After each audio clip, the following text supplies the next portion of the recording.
चला तर मग मस्त अशा दिवसाची छानशी सुरुवात माझी इथे झालेली आहे आणि सकाळी-सकाळी आज मी तुमच्यासोबत सुट्टीच्या दिवसाचं माझं जे कामाचं नियोजन आहे ना, तर तेच मी शेअर करते. तर सगळ्यात अगोदर खिडक्या वगैरे मी इथे छान अशा पुसून घेते. कारण कितीही आपण खिडक्या वगैरे पुसल्या ना, तर रोज त्याच्यावरती धूळ येऊन बसते आणि ही जर धूळ आपण साफ केलं नाही, तर अक्षरशः त्या खिडक्यांवरती आहे ना, धुळीचा थर जमा होतो आणि ते बघायला तितका चांगला वाटत नाही.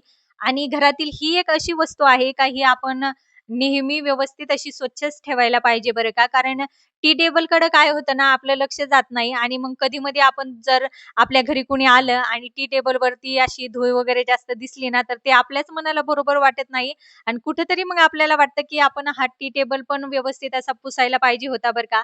म्हणून एक 2-3 दिवसाच्या मिळून आहे ना, टी टेबल आपला नेहमी मी व्यवस्थित करून ठेवत असते आणि त्यानंतर मात्र सगळी धूळ वगैरे मी सगळ्या ठिकाणची पुसून घेतली. सोफा वगैरे व्यवस्थित पुसला आणि त्यानंतर मात्र सोफ्यावरती जी काही धूळ होती ती मी काढून घेतली आणि व्यवस्थित असं सकाळी-सकाळी आहे ना, घर वगैरे मी इथे झाडून घेते.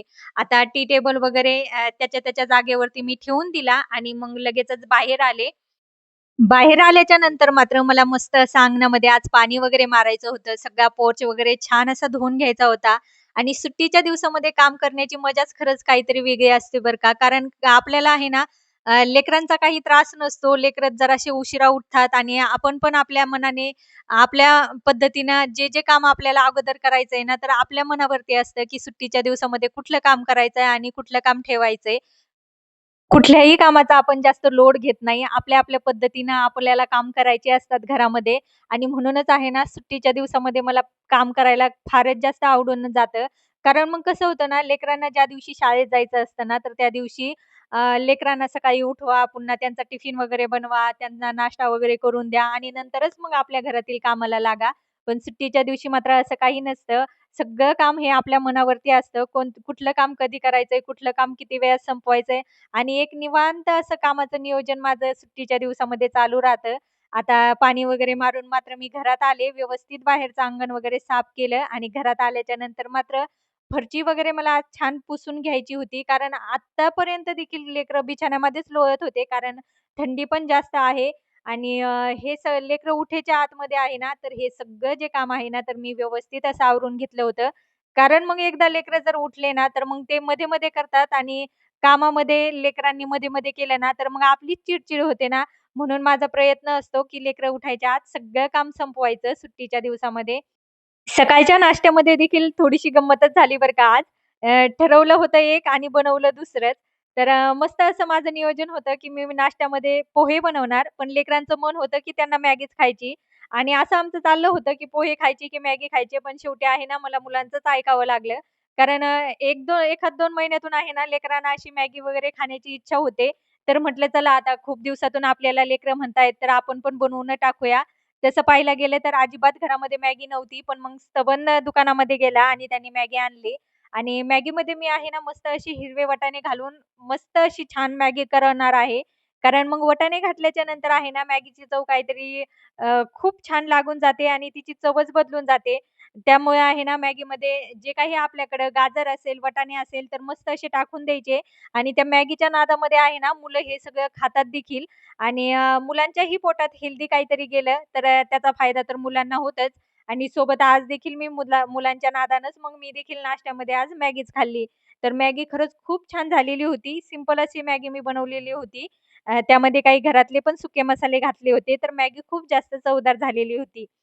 नाश्ता वगैरे झाला आणि मग जी काही घरातील माझी जे शिल्लक कामं राहिलेली होती ना, तर तीच मी करायला घेतलं आणि आपण फक्त म्हणतो गृहिणी, की आज सुट्टी आहे, सुट्टी आहे.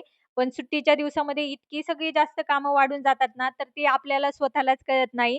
तर इथे पहा कपडे धुण्यासाठी इतके जास्त मला आज कपडे पडलेले होते. कारण मुलं शाळेमध्ये जर्किंग स्वेटर घालून जातात, तर ती पण मला आज धुवायची होती. पुन्हा पायपुसण्या वगैरे असतात ना, तर ते सगळे कपडे मी आज धुवून काढलेले होते आणि कितीही नाही म्हटलं ना, तर मग लेकरांचं हे सगळं असतं ना, स्कूल ड्रेस, स्पोर्ट ड्रेस हे सगळं धुवावं लागतं आणि कुठेतरी सुट्टीच्या दिवसामध्ये आपलं देखील काम वाढतच असतं. पण असो काम हे घरामध्ये चालणारच आहे आणि ते जर आपण आनंदाने केलं, तर कामही घरातली पटपट होतात, असा माझा अनुभव आहे. आणि त्यानंतर मात्र मग मी घरात आले. हे सगळं काम करूपर्यंत तर मग स्वयंपाकाचा देखील वेळ झालेला होता आणि मस्त असं मी स्वयंपाकामध्ये आज डाळ, भात, चपाती आणि लेकरांना तर आज काय झालंय कुणास ठाऊक त्यांना सारखं असं चटपटीतच काही ना काही खावंसं वाटतंय आणि मला असं वाटतंय की थंडीमुळं कदाचित असं होत असेल आणि त्यांचं इथं चालू होतं माझ्या पाठीमागे लागलेच होते, की "मम्मी आज उडद पापड असतात ना, तर त्याची चटणी त्यांना खायची इच्छा झाली होती." पण मी म्हणत होते, "सकाळी पण तुम्ही मॅगीच मला पोह्याऐवजी मॅगीच बनवायला लावली."